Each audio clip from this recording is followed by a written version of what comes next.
insurgencies and counterinsurgencies are mainly about winning the support of the people. Last night, a coalition forces helicopter went down, killing the 5 ISAF troops on board. The KMEC are quick to release a statement on Twitter, stating that there was no enemy activity in the area and that the crash was down to bad weather.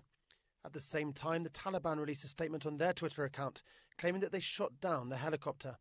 Colonel Richard McNaughton is a US advisor who worked alongside the Kandahar government to help establish the KMEC in 2010. And the purpose of getting this out early is to deny the enemy the propaganda effect of taking credit for a helicopter going down. Unable to compete with the Afghan and coalition forces on the actual battlefield, the insurgents now focus much of their efforts on the virtual one.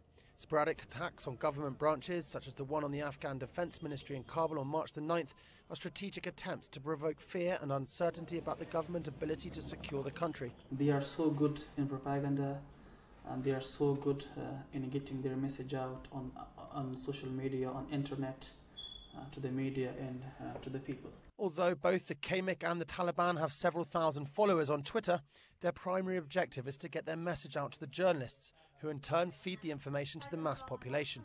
Taliban is very, smart, and they are using the new technology.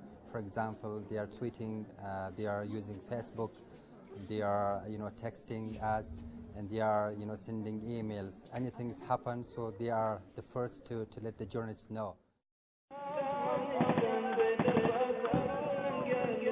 With 18 million mobile phone subscriptions in Afghanistan, Taliban propaganda messages such as this one are easy to circulate.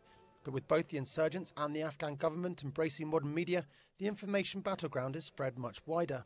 It becomes quite clear to both the reporters and the public when they read the information that comes out of here and the level of details that we put out regarding an event versus the messaging that the insurgents put out, the choice is quite clear in support of the government.